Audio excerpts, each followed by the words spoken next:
Vai mēs vispār kāds runājam visu laiku pareizi? Mākslīgais intelekts, mums ir galvenais vārdu ģenerators. Cenšamies latviešu valodu padarīt tādu stilīgāku. Sveicināti podkāstā Stilīgā matemātika. Šis ir podkāsts, kur mēs aicinām viesus ar dažādiem dzīves gājumiem, profesijām, dzīves vērtējumiem, stāstījumiem, lai atbildētu uz vienu jautājumu. Vai matemātika vispār ir jāmācās? Esmu šī podkāstu vadītājs, Ernests un Ernests metodas uzņēmumu, kas vairāk jau 100 skolāniem palīdzējis sasniegt savus akadēmiskos mērķus. Un šorīt mēs esam Rīgas Tālmācības vidusskolas studijā, šajā brīnišķīgajā studijā. Un liels paldies viņiem par šo iespēju. Un jāsaka paldies viņiem, ka šis podkāsts var eksistē. Jā, bet mazāk par šo, vairāk par mūsu viesi. Pie mums ir ieradusies dāma no Latviešu valodas aģentūras, kas tad mums pastāstīs par šo te trako jauniešu tendenci, šo Gen Z slangu. Jā, pie mums ir Justīna Bondere. Jā, sveiki. Sveicināt. Varētu tā īsi pastāstīt, kas tu esi, ko tu dari cilvēkiem, kas nav iepazinušies tevi. Tātad, es strādāju Latviešu valodas aģentūrā. Es esmu projektu koordinātore, es palīdzu rīkot dažādus pasākumus saistībā ar valodu, arī pētu latviešu valodu. Tā kā apskatu to no visām pusēm. Pašlaik, protams, esam vairāk pievēršies jauniešu valodai. Ja mēs apstāmies tādu interneta gaisotni, ko es redzēju, ka arī tev ir bijuši vairāki pētījumi, un dabūji arī uzstāties ar veselu referātu, kur tu pētīji šo valodu arī internacionālā nozīmē. Un, daudz jauniešu veido šo saturu arī internetā un tos tekstus. Kā varētu vērtēt šo valodu, kas parādās tekstos, sociālajā vidē? Laikam jau tā novērtēt vienā skalā ir diezgan grūti, ņemot vērā to, ka valoda vienmēr mainās. Un, varbūt ir tāds salīdzinoši jauna parādība, internets, sociālajie mēdīji, kas to valodu tiešām izgaismo ļoti spilgti. Ka visi redz, kā visi runā, kā jaunieši runā. Bet tas jau atkarīgs ļoti no konteksta. Ja mēs esam sociālo tīklu vietnēs, tad tās ir neformāla vide. Tur var izteikties, kā tu vēlies, tev neviens nevērtēs, neviens neliks atzīmi.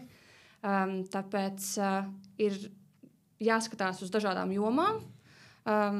Jaunieši arī vienmēr runās kā jaunieši. Viņu valoda vienmēr atšķirsies no pieaugušo runas, piemēram. Tāpēc tāds viens vērtējums varbūt ir sarežģīts, bet es teiktu, tas ir arī savā ziņā unikāls, ņemot vērā digitālās tehnoloģijas. Un tagad vispārībā runājot pa jauniešu valodu, jaunieši runā pareizi? Pareizi. Vai mēs vispār kāds runājam visu laiku pareizi? Es ļoti šaubos. Un es bieži arī sarunās ar jauniešiem par to runāju, ka mums ir tāds ielikts priekšstats, ir visu laiku jārunā pareizi. Ja tu kaut ko nepasaki pareizi, tad tā ir kļūda. Un atkal jāskatās uz to situāciju, kur tu atrodies. Ja tu runā ar vienaudžiem, tad varbūt tas pareizi, nepareizi nav tik svarīgi. Ja tu esi darba intervijā, ja tu runā ar skolotāju, tad, protams, tas paliek svarīgāk. Tad izvēlēs tos pareizos valodas izteiksmes līdzekļus. Bet, vai mēs tiešām jebkurš runājam pareizi? Es domāju, ir jāzina tie pamati, ko mums ieliek skolā. Es domāju, ka katram ir jāprot arī savu dzimtā valoda tādā optimālā līmenī. Bet šajos pasākumos, ko mēs rīkojam, un arī sarunās, kuras esmu par šo runājusi, es un mani kolēģi pēdējā laikā ļoti uzsveram to katra atbildību. Ka mēs katrs vēlamies uzlabot savu valodu, ka mēs vēlamies runāt atbilstoši situācijai, ka mēs vēlamies bagātināt savu vārdu krājumu, jo tas mūs padara par tiešām personībām, manuprāt. Tā teikt, ka nav tādas kļūdas. Ja nav pareizi, nepareizi, ar katram savs. Varbūt klasē skolotāji pateiks, pareizi, nepareizi ir kaut kādi šie pamati, bet varbūt nevēlos, lai mēs iekāpjam tādā grāvī, ka šo mēs nelietojam, jo kaut kur jau mēs lietojam arī tādas formas. Jā, vispār ir kaut kāda gramatika, šie likumi. Kādas ir visbiežāk sastopamākās, redzamākās kļūdas? Es laikam visbiežāk pamanu to kā vai kad lietojumu, jo mums bieži gribās apdomāties, un tad sanāk tāds, kad man patīk kaut ko darīt. Es domāju, ļoti bieži ienākot angļu valodā, jums ienāk dažādi arī kalki. Tātad pēc angļu valodas līdzības kaut kādi vārdi, arī nesen pasludinātais gada nevārds bija grafisks, nozīmē tātad vardarbīgs vai spilgts. Ka mēs skatāmies grafiskas filmas, grafiski attēli, grafisks saturs. Tā kā šādi kalki arī ļoti bieži ienāk, jo mēs varbūt kritiski nepadomājam par to nozīmi un kāds mums ir vārds latviešu valodā. Tādi. Un vispārībā tas ir labi, ka bīdās šī valoda tajā virzienā. Es domāju, tas ir dabiski. Tas tā vienkārši notiks, un mums tas ir jāapzinās, ka tāda realitāte ir, ka angļu valoda konkurē. Bet arī jāsaprot, ka ir kaut kāds mērs, ka ir kaut kāds šis filtrs, kad atkal kad to vārdu lietot kādu vai frāzi. Tā kā vienmēr jau ir, ka var aiziet galējībās un varbūt tad, kad nevar atrast kādam vārdam atbilsmi latviešu valodā, kad ir varbūt arī slinkums vai šķiet, ka tas vispār nav vajadzīgs. Tas ir tas, par ko ir jādomā. Tas ir tas, ko mēs saucam par lingvistisko attieksmi, kāda ir mūsu attieksme pret savu valodu, pret to, vai mēs to lietojam pareizi, pēdiņās vai nē. Tas ir varbūt tas. Jo pārmaiņas vienmēr būs, bet ko mēs paši par to domājam, ko mēs paši ikdienā par to attiecamies. Jā, un tad kāds ir tās galvenais, tas latviešu valodas aģentūras mērķis, ko jūs darat, vai jūs cenšaties izbīdīt ārā tos vārdus? Mēs viņus apzināmies, mēs viņus vācam. Mēs arī pagājušajā gadā organizējām akciju Mūsdienu urbānā vārdnīca. Un tur mēs aicinājām tiešsaistē latviešu valodas lietotājus pievienot dažādus aizgūmus, ko viņi lieto ikdienā. Jo mēs sapratām, ka ar slengu un ar tādu ar slengu un ikdienas sarunu valodu nav bijuši tādi apkopojumi pēdējā laikā. Pēdējā slenga vārnīca, ja nemaldos, bija 2006. gadā. Tā kā valoda ir ļoti daudz jau kopš tā laika mainījusies. Mēs sapratām, ka ir jāapkopo. Mēs sapratām, ka vārnīcu varbūt uztaisīt mēs nevarēsim tādu biezu grāmatu. Tas tomēr aizņem gadus, un slengs arī ļoti ātri noveco un mainās. Bet mēs sapratām, ka mēs varam savākt kaut ko, un mēs arī to izdarījām, tādu mazu vācelīti vārdu. Un, tā kā mēs vēlējāmies pievērst uzmanību tam, ka šāda leksika ir, ka tas nav ne pozitīvi, ne negatīvi, ka paši vārdi par sevi viņi nekādu ļaunumu nenodara.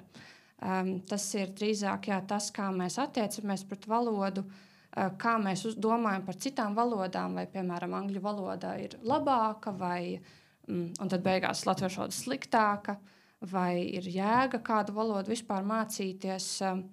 Tā kā mēs vairāk uzsveram tādas attieksmes lietas. Nevis, ka vārds ir slikts vai labs, viņš tur ir, viņš tur arī būs, bet drīzāk tas, ko paši mēs ar to visu darām. Mēs ļoti daudz runājam par šo slengu.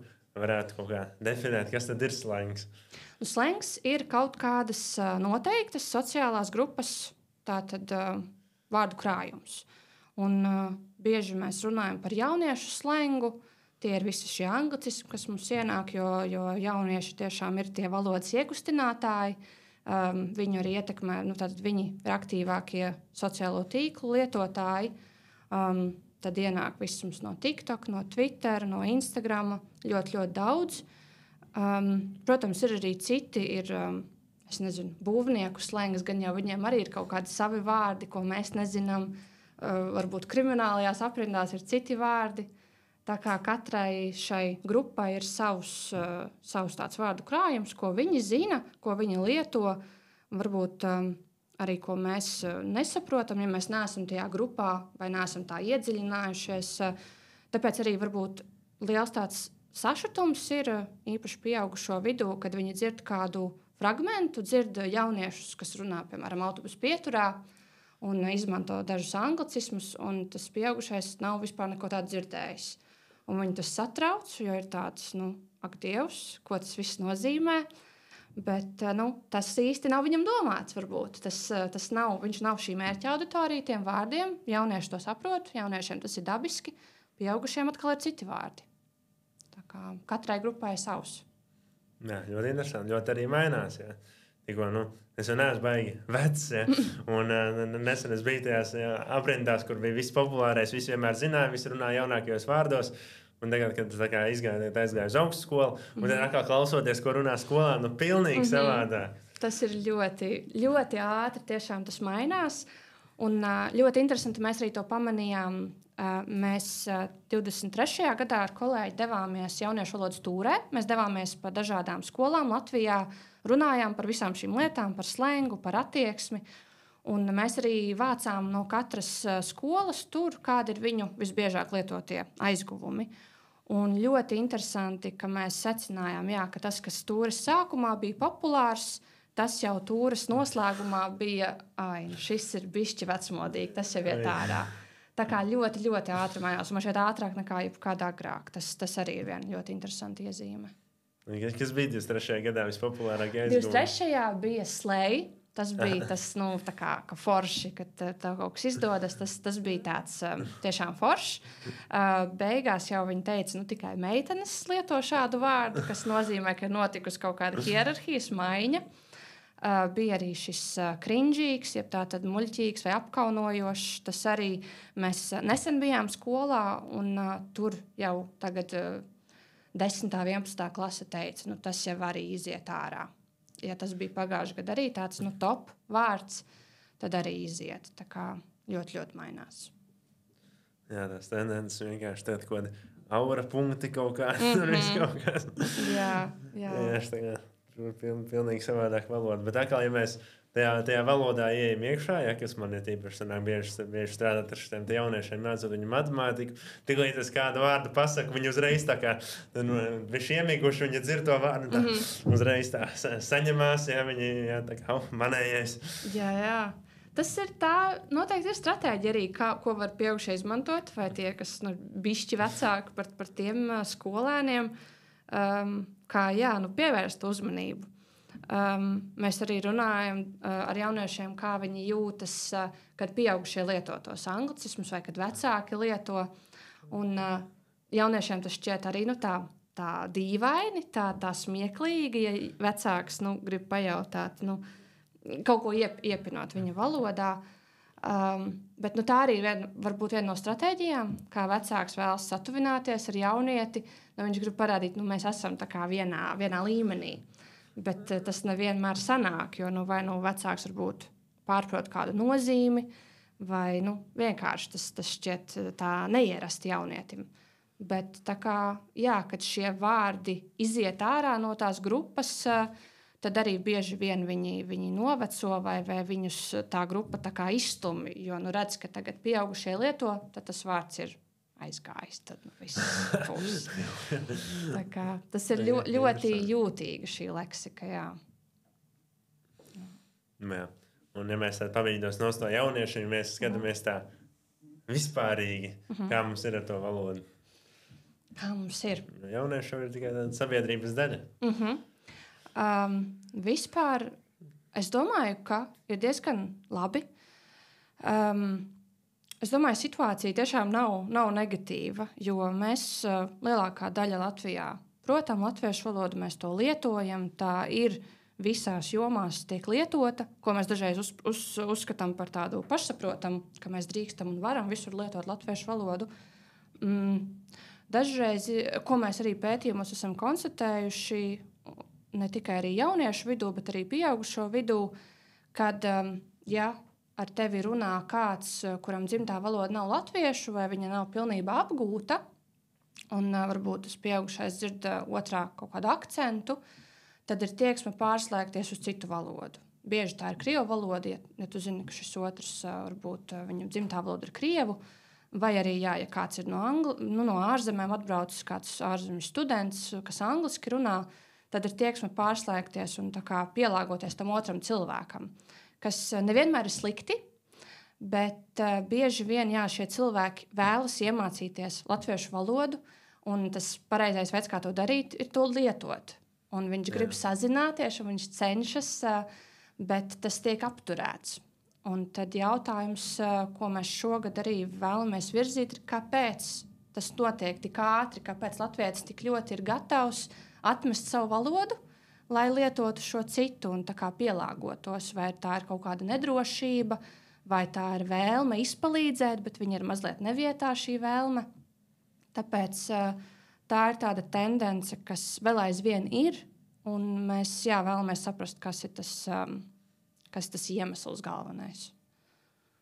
Jā, ļoti interesanti. Man onkls stāstīja, ka viņš jaunībā, kā viņš trenējās, viņš gribēja iemācīties krievu valodu, tad viņš runāja krieviski, un tad pretī krievu valodīgais, ko viņš runāja, viņš gribēja iemācīties latviski, tad viņš runāja krieviski, un tad viņš apakaļ teica latviski, un tā viņi apusē trenējās. Jā. Tas ir labs, jā. Ļoti interesanti. Kāda vispār ir tā mūsu tā aktuālā cīņa, tā latviešu un krievu valoda Latvijā? Daudz, kur jau izmaiņas tiek veiktas saistībā arī ar vienotu skolu. Tātad mācības latviešu valodā tiek visur Latvijā īstenotas. Prieks arī tas par to, ka latviešu valoda vēl aizvien tiek izmantota arī augstākā izglītībā.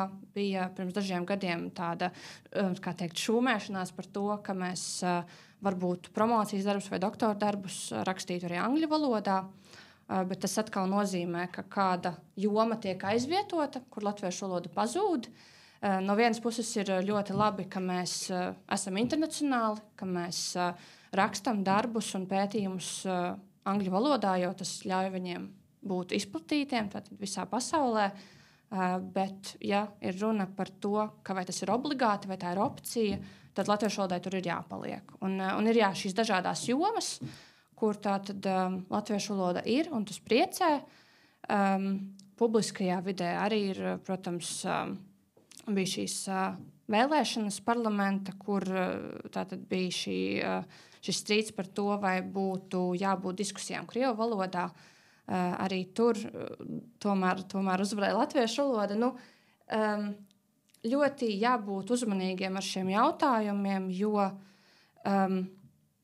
mūsu valoda ir valsts valoda, tā ir noteikts status, kas ir jāciena, kas ir jāievēro, bet, protams, atkal tas nenozīmē, ka tagad divi krievu jaunieši savā starpā vai divi darbinieki savā starpā, ka tas nav saistīts ar viņu tiešiem pienākumiem, ka viņi runā citā valodā. Tas nav aizliegts, tas nav nekur noteikts, ka tā nedrīkst. Un dažreiz mēs nonākam šajā strupceļā, kad vai tajā uzskatā vienā, kad ir tikai latviešu valoda, viss cits ir negatīvs, viss cits ir nedrīkst tā runāt vai tā. Un tā es pēdējā laikā vienkārši domāju par tiem grāviem, kur mēs kāpjam, ka vai nu visu, vai nu neko. Un tas vienkārši kavē izprast tiešām to reālo problēmu, to reālo tādu būtību, kas vienmēr esam sapratuši, ir tiešām par to attieksmi. Kā mēs attiecamies pret katru valodu. Protams, mums daudziem ir kaut kādi priekšstati un stereotipi par citām valodām, bet tas nevar ietekmēt reālo situāciju un arī ekspertu darbu, un viņu secinājumi ir tādi, kādi viņi ir. Un tā reālā situācija īsumā nav slikta. Tikai mums ir jāpiestrādā pašiem pie savas attieksmes, jo tas visbiežāk ir tas kavētājs, ja mēs gribam dzīvot tāšām vienotā valstī, saprast, kas ir tā īstā problēma. Un, ja mēs skatāmies to latviešu valodas tendenci, ja mēs tikai reiz pārgājam šo tēmu, tad latviešu valodu pret citām valodām, kā mēs redzam to latviešu valodas tendenci, tā kā viņa sāk samazināties, vai tieši palielinās skaits, kas runā latviski, vai pienāks tāds periods, kad latviešu valodas vairs nebūs? Nē, es esmu pret to, ka viņa tā nebūs. Protams, katra valoda mainās, un ir, protams, pasaules valodas, kas izzūd. Tas tiešām tāds ir fakts, un arī nesen tika publicēts šis fakts, ka līdz 2050. gadam varētu izzust 50% pasaules valodu. Un pasaules valodas ir vairāk nekā 7000. Tātad tas, kas pazustu, būtu tiešām ievērojams skaitlis. Bet tajā pašā laikā arī ir tādi stereotipi, tādi valodas mīti, pie kā mēs pieturamies. Piemēram, latviešu valoda ir maza valoda, vai mēs esam maza tauta. Un tas tā nebūtu nav. Latviešu valoda ir viena no, ja nemaldos, 200 valodām, ko runā vairāk nekā 1 miljons cilvēku. Pārējās ir tātad daudz mazākas, un ja mēs skatāmies 200 pret 7000, tas tomēr ir ievērojams vieta, kur būt. Un tā kaut kā uzturot šos stereotipus, ka mēs esam mazi, mēs kaut kā nonākam pie tā, ka nav jau jēga varbūt to valodu tā uzturēt, mēs aizmirstam par savu lomu, par savu ietekmi ikdienā, un tad nonākam pie tādiem apgalvojumiem, un arī ir tādi panikas cēlēji, es gribētu teikt, tīpaši sociālo tīklu vietnēs, kas saka, jā, latviešu valoda izmirs, viss jau ir tas noticis, jaunieši vairs neprot runāt latviski, visi šie ļoti, ļoti stingrie tādi apgalvojumi, kas nebūtu nav patiesi.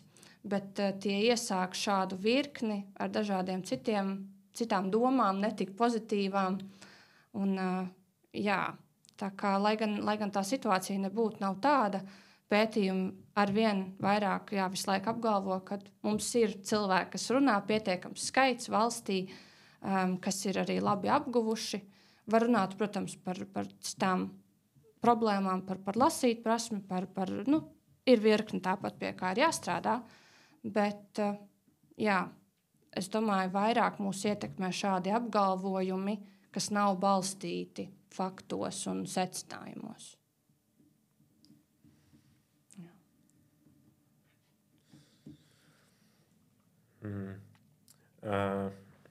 Tas tiešām, es nezināju, top 200 no 7000, tas ir wow. Wow. Jā, Latvijā jau tas cilvēku skaits, kas mums ir kā sarūk, bet nenozīmē, ka tā jau tā latviešu valoda tiek aizmirst. Bet daudz arī latviešu visādas savienības arī ārzemēs. Tieši tā ir diaspora, kurā aktīvi to mācās, lieto, ir latviešu skoliņas, kur vecāki turpina sūtīt savas atveses, tātad arī latviešu valoda tur tiek uzturēta. Latviešu valoda ir viena no Eiropas Savienības valodām, tātad katrs dokuments, kas ir Eiropas Savienībā, tiek tulkots latviešu valodā, tas ir pieejams. Ir valsts valodas likums, kas nosaka valodas lietojumu. Katrā valstī tas nav tā. Un, es domāju, mūsu valoda šajā ziņā ir diezgan labā statusā. Un, dažreiz mēs to uztveram kā pašsaprotamu, manuprāt. Aizmirstam, ka tas tomēr ir lielu pūliņu rezultāts, ka ir cilvēki pirms mums, kas ir pie šiem dokumentiem strādājuši, nodrošinājuši šo statusu.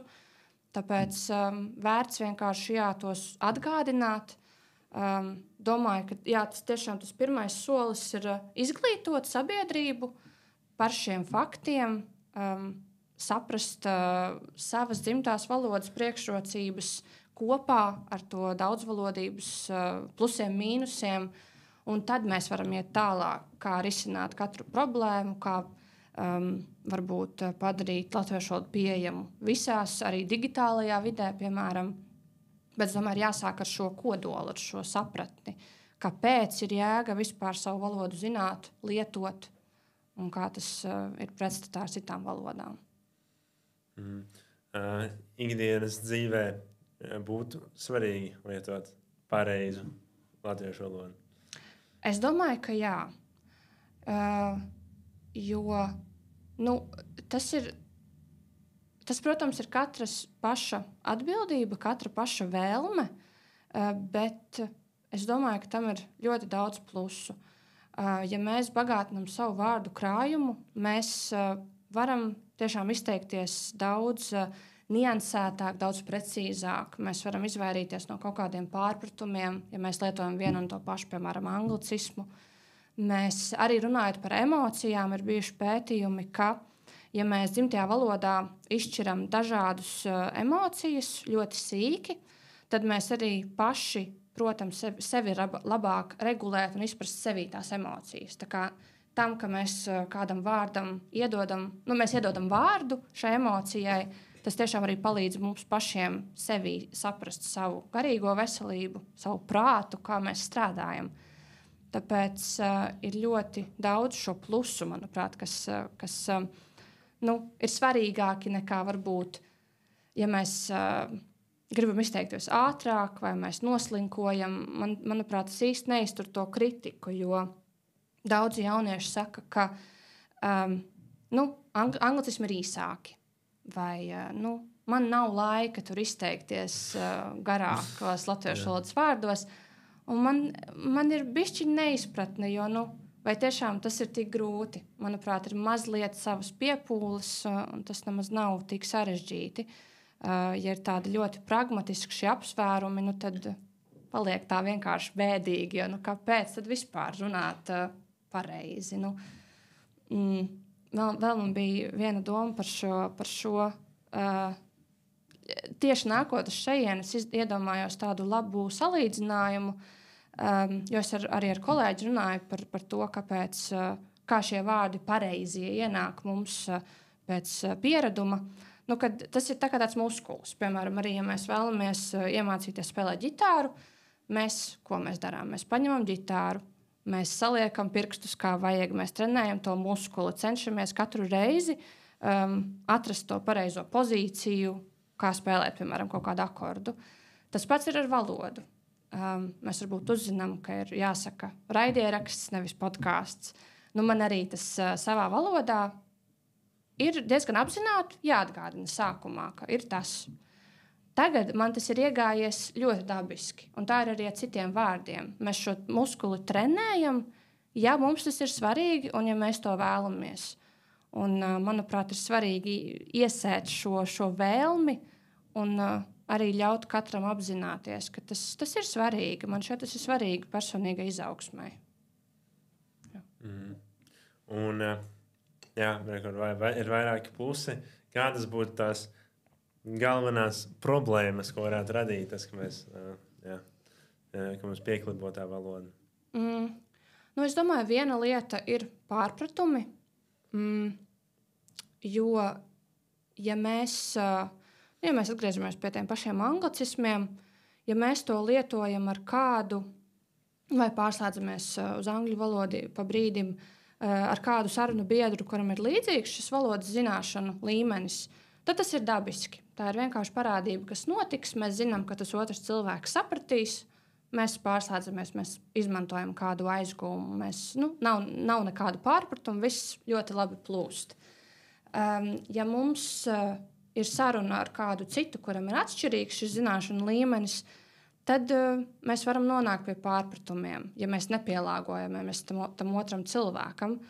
Un dažreiz kaut kā šis piereduma spēks ir ļoti, ļoti stiprs. Un ja mēs pie tā nepiedomājam, tad tā sarunas kvalitāte, manuprāt, vienkārši krītas.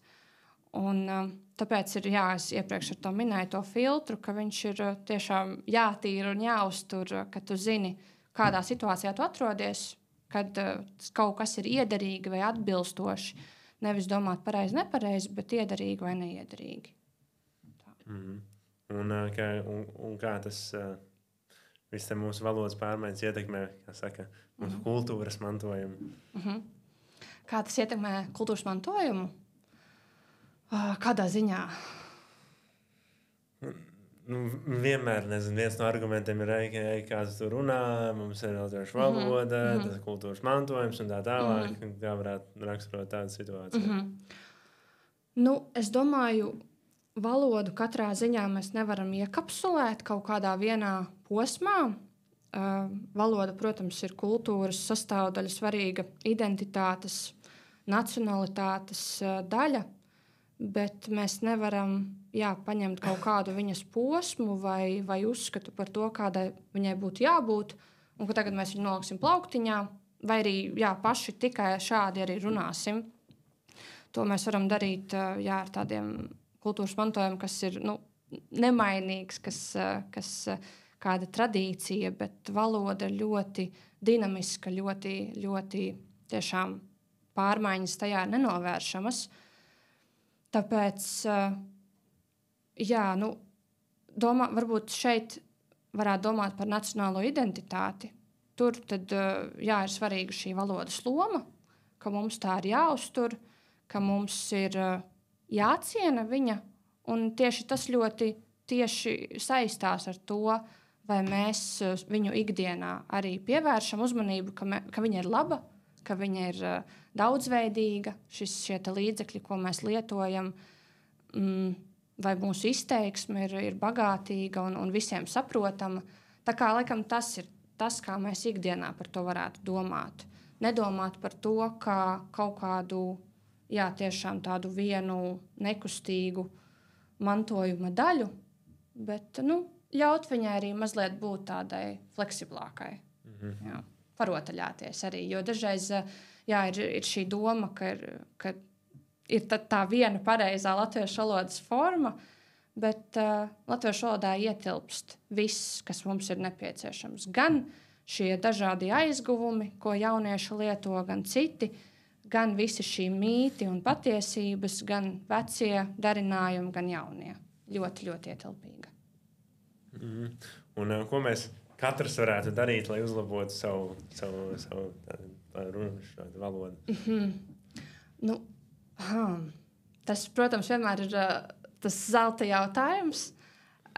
Es domāju, viens no šiem veidiem, ko es jau ik pa laikam tā minu, ir pašam apzināties šīs lietas, iespējams meklēt informāciju, klausīties šīs sarunas, klausīties, ko saka valodnieki, nevis varbūt kaut kādi viedokļu paudēji, vienkārši, kas šos apgalvojumus kaut kādus drūmos izsaka, bet tiešām kādi ir fakti, meklēt pašam. Ja mēs runājam par valodas apguvi, tad noteikti lasīšana nav zaudējusi savu lomu, tā ir tikpat nozīmīga kā vienmēr. Un tiešām palīdz. Un, ja skolotājs saka, ka lasīšana attīsta, tad tā tiešām ir, skolotājs nemelo. Lasīšana ļoti, ļoti bagātina mūsu izteiksmi. Tas vienkārši viņu lietot. Jo arī, piemēram, lasot, mēs uzzinām jaunus vārdus, mēs skolā apgūstam kaut kādu leksiku, kas nonāk mūsu tādā pasīvo vārdu krājumā. Viņi noliek tādā plauktiņā, kaut kur mūsu prātos, bet nepietiek ar to, ka mēs tos vārdus zinām, mums vajag viņus arī lietot. Mums vajag censties atrast to īsto brīdi, kad viņus lietot, un tad tie kļūst par daļu no mūsu aktīvā vārdu krājuma, kas ir salīdzinoši mazs, bet ja mēs to apzināti veidojam lielāku, tad arī viss mums kļūst daudzveidīgāks. Tā kā šīs lietas, tā izpratne, lasīšana un tiešām reālais lietojums, es teiktu, tie galvenie. Jā. Un kā mēs varētu pārliecināt jauniešus šo te darīt? Pārliecināt laikam tā viegli nevarēs, arī tāda uzspiešana, ko dažreiz cilvēki saka, tā arī īsti nestrādās. Es domāju, par šīm lietām ir vienkārši jārunā gan skolā, gan arī ar vecākiem. Es domāju, vecāki arī var uzņemties šo lomu, vadīt savus jauniešus. Mēs ļoti šajos jauniešu valodas tūrēs, ka mēs dodamies pie jauniešiem, mēs cenšamies arī tā kā parādīt, ka viss nav tāds melnbalts, ka ar valodu var rotaļāties, ka katram ir ļoti svarīga loma visā šajā. Nav tā, ka tikai valodnieki ir atbildīgi par to visu, bet mēs katrs. Lai iesētu šo pārliecību, vienkārši, ka es pats varu, tā ir mana atbildība par to domāt. Neviens man to pareizo risinājumu neieliks tagad klēpī. Saprast, ka dažreiz ir pašam jāpacenšās. Tā informācija jāatrod. Tā kā dažreiz mums jautā šādi, kas būtu tas īstais risinājums, un mēs jau ar to atbildi meklējam un varbūt cenšamies latviešu valodu padarīt tādu stilīgāku, tā lai jauniešus ieinteresētu, arī veidojot šos pasākumus. Protams, mums ir doma, kā mēs viņus varam uzrunāt, tā lai tas pasākums būtu interesantāks. Bet galu galā jau jaunieši iesaist ar viņu pašu izvēli. Kā tā. Un bieži, lai tā kā Latvijā tiek akcentēta tā problēma, ka ar tiem matemātikas eksāmeniem, ka tur grūti ir un tas liels procents, kas nenokārtoja. Kā ir ar valodas eksāmeniem? Tagad valodas eksāmenis es tieši nepateikšu tos rezultātus. Man šķiet, ka viņi ir mazliet augstāk nekā matemātikas, bet es īsti neesmu pārliecināta.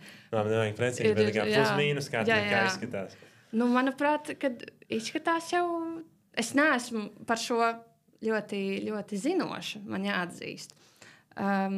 Bet, protams, kaut kādas vislielākās, tādas, negribētu saukt par problēmu, bet šajos pārspriedumos rakstīšanā skolotāji ir teikuši, ka sintaktiskās konstrukcijas tiek dažreiz ņemtas no angļu valodas ļoti tieši, un tad izklausās beigās diezgan dīvaini, diezgan robotiski, bet jaunieši varbūt pie tā ir pieraduši, un viņi ļoti automātiski iztulko to latviešu valodā. Un tas ir satraucoši, ka tā bāzes, tā domāšanas valoda sāk kļūt par angļu valodu. Ka viņi saka, ka viņi tulko uz latviešu valodu. Tas ir latviešu jaunietis, kas tulko savas domas uz latviešu valodu. Tas man šķiet diezgan savādi, un tas noteikti arī viena tāda problēma šajos eksāmenos un vispār rakstu darbos.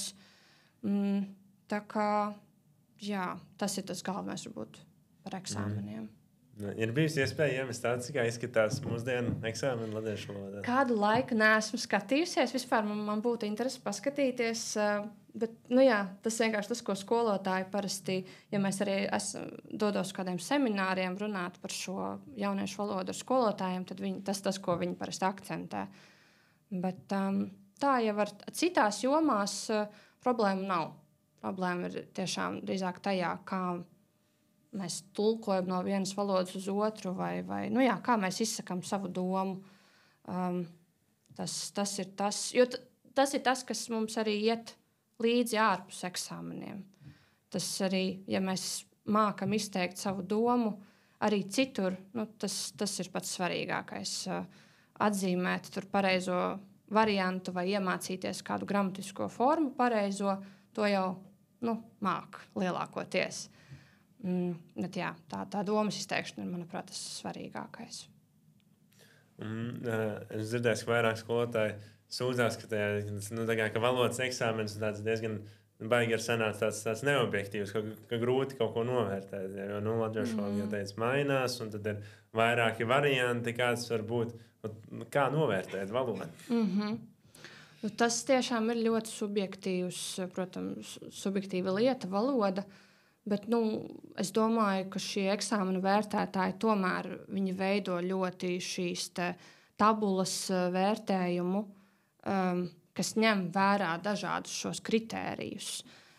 Gan par vārdu krājumu, gan par radošumu, gan šīm teikumu konstrukcijām. Ir ļoti daudz šie kritēriji. Un tos visus saliekot kopā, es domāju, sanāk diezgan godīgs šis vērtējums. Protams, katram ir savi atkal uzskati par to, kā būtu labāk, bet ir ļoti svarīgi pieturēties pie tiem. Jā, un tad mēs varētu pāriet uz to mūsu podkāstu saistību ar matemātiku. Mēs arī pieskārāmies šiem eksāmeniem. Tāda valoda ir saistība ar matemātiku? Es domāju, kaut kādā mērā jā. Arī matemātika ir valoda tomēr. Valoda pati par sevi. Es domāju, es neesmu matemātiķa, tā kā es nevaru tā pareizi spriest, bet valoda mainās tomēr, viņai nav tāda arī kaut kāda konstante. Ja skatās uz valodu no tāda pētnieciskā viedokļa, tur, protams, bez matemātikas neiztikt. Tur jebkurš pētnieks, skaitot vārdus korpusam vai veidojot statistiku, arī visus šos valodas modeļus veidojot, arī mākslīgā intelekta rīkus, tur matemātika vienmēr būs iesaistīta. Tā kā tādā mērā, jā. tur bez tās neiztikt. Bet, protams, ir savas atšķirības arī. Jā, pareizi. Tas ir, ar ko bija jāsaka. Mākslīgais intelekts. Mums ir galvenais valoda, galvenais vārdu ģenerators. Šo vajadzēja pajautāt. To vajadzēja sākt. Jā, kādas ir domas par šo mākslīgo intelektu? Kā viņš ģenerē latviski? Jā, kāpēc viņam sanāk, kāpēc nesanāk? Es esmu dzirdējis un novērojis, ka ģenerē diezgan labi. Ģenerē arvien labāk. Bieži arī ir tā diskusija, vai vispār vajag mums latviešu valodu šim rīkam atvēlēt. Vai latviešu valodai ir jābūt arī mākslīgā intelekta ģenerētāji. Arī nesen bija diskusija ar valodniekiem par šo, kas ir tajā vairāk iesaistīti. Un tas secinājums ir, ka valodai ir jābūt visās jomās, kur tā var būt. Lai tā attīstītos, lai tā ietu līdzi laikiem, šie rīki ir jāattīst arī latviešu valodā. Līdz ko mēs pamanām, ka kaut kur ir tāds iztrūkums, rodas kā mēs dažreiz saucam tādas geto zonas, kur latviešu valodas vienkārši nav, ir tāds vakums. Un to, manuprāt, īsti nevar pieļaut. Lai arī kādas ir domas par mākslīgo intelektu kā tādu, ko tas nozīmē dažādām jomām, tad tomēr šiem rīkiem ir jābūt. Cik es esmu novērojis, tad tiešām ir progress. Kā latviešu valodai arī ir sava vieta šajos rīkos. Viens ir arī, protams, tāda problēma iespējama, kad jaunieši izmanto to, rakstot savus kaut kādus arī darbus, mājas darbus, jebko. Arī vienreiz mēs aizbraucām uz kādu skolu, un mēs aktivitātēs bieži vien izmantojam kaut kādus platformas, kur tātad jaunieši pievienojas ar kvadrātu kodu un atbild uz kādiem jautājumiem. Un vienā šajā skolā mēs tādu jaunumu ieviesām, kur beigās bija iespēja pateikt savus secinājumus tieši par šo lingvistisko attieksmi, ko jūs par to domājat, arī viens šis jautājums, kā mēs varētu to uzlabot. Un tad nāca dažādas foršas, redzams, vienkāršas jauniešu uzrakstītas atbildes, un tad parādījās tāds liels blāķis, liela rindkopa, ko varēja redzēt, ka jaunietis vienā minūtē nevarēja uzrakstīt. Tas bija mākslīgi ģenerēta atbilde.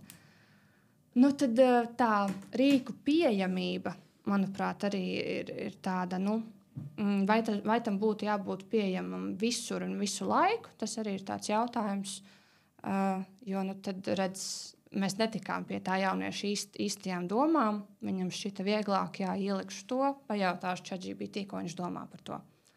Tā kā jau visam ir savi plusi, mīnusi, bet ir speciālisti, kas arī ar to nodarbojas.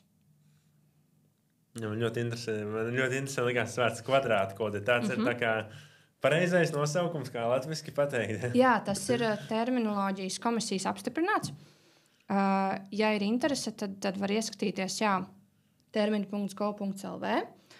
Un tie ir apstiprināti, kā raidieraksts, kā kvadrātu kods, tīmekļa seminārs, saite, nevis links. Un ir arī šo vārdu lietojumā redzams progress. Man tieši kolēģi arī šodien pateica, viņi pamanīja, ka Delfos, it īpaši šajos video formātos, kad viņi kaut ko ieraksta, kādas intervijas, tad viņi ir vairāk sākuši lietot raidierakstu un kvadrātu kodu. Iepriekš tas bija daudz mazāk, tā kā arī viņu politikā kaut kas ir mainījies, un to pamana un to lieto. Bieži vien varbūt trūkst tās izpratnes, kur tos vārdus meklēt, bet tāda viņi ir.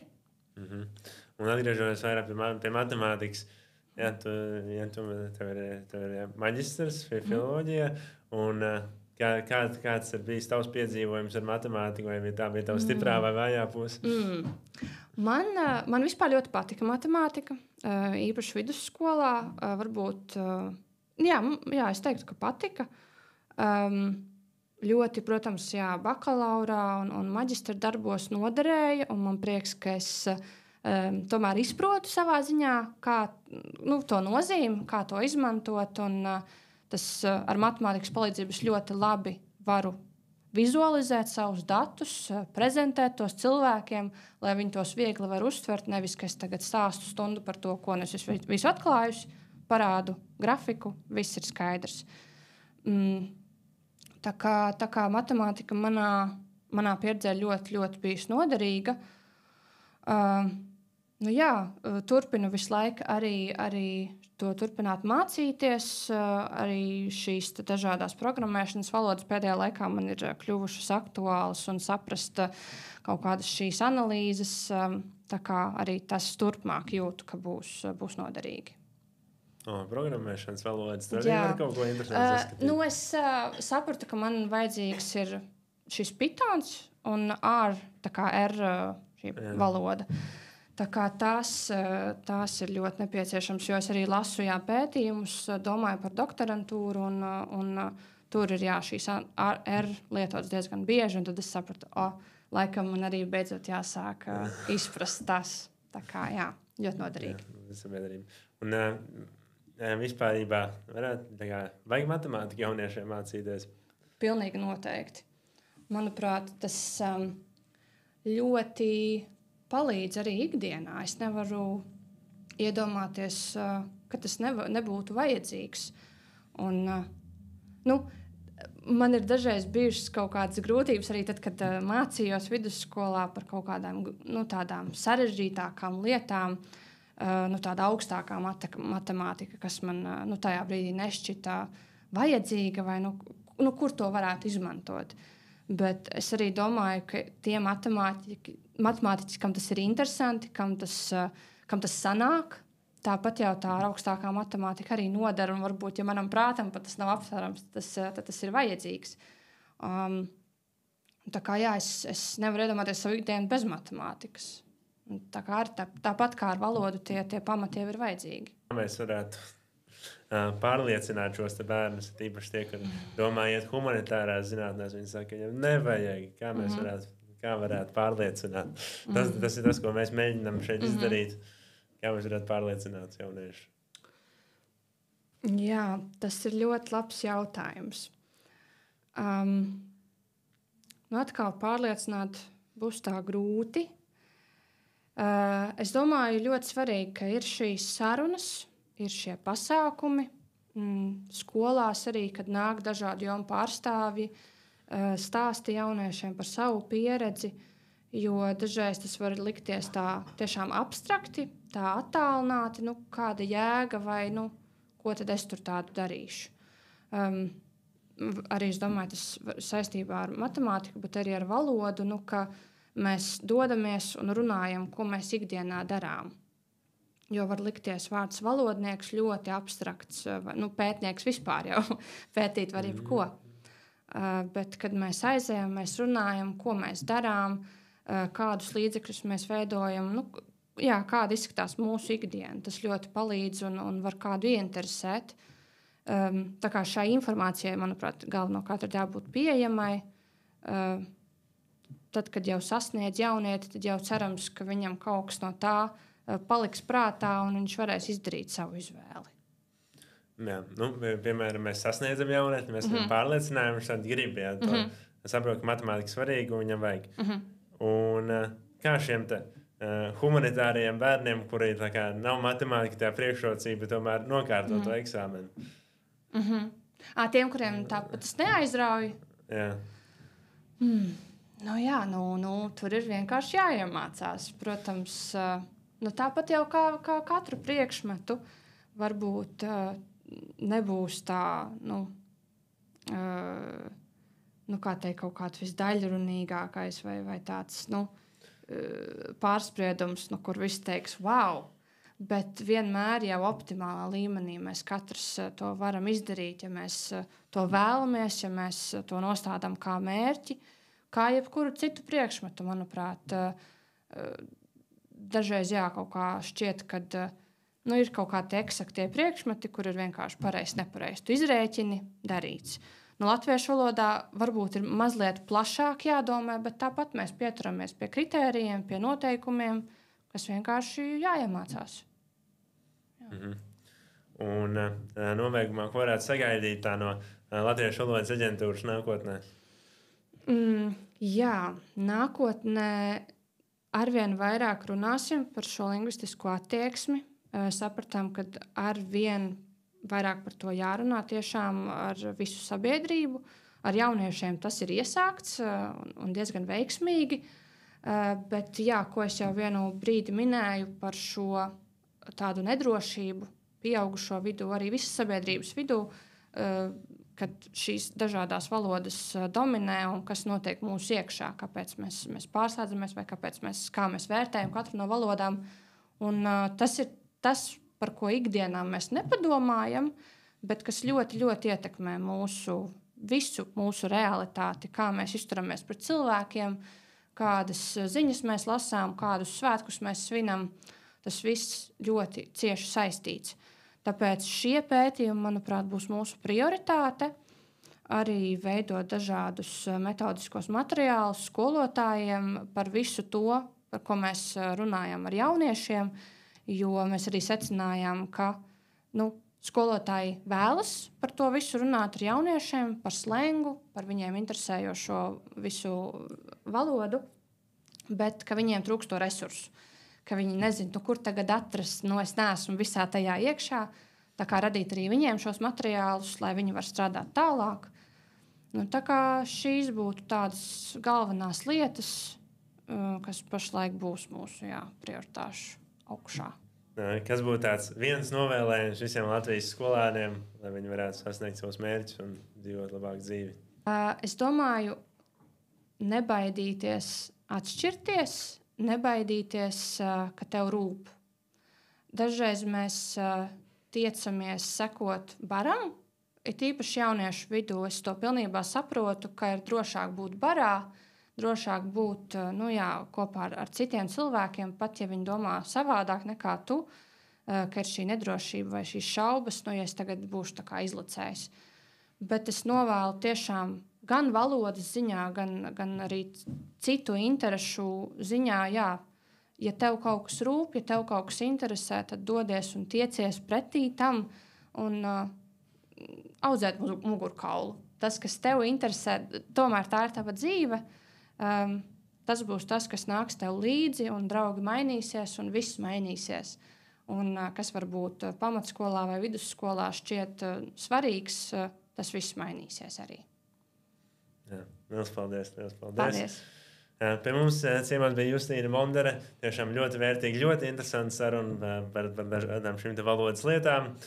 Jā, paldies vēlreiz Rīgas Tālmācības vidusskolai par šo brīnišķīgo studiju. Arī bija podkāstu vadītājs Ernests un tiekamies nākamajā epizodē.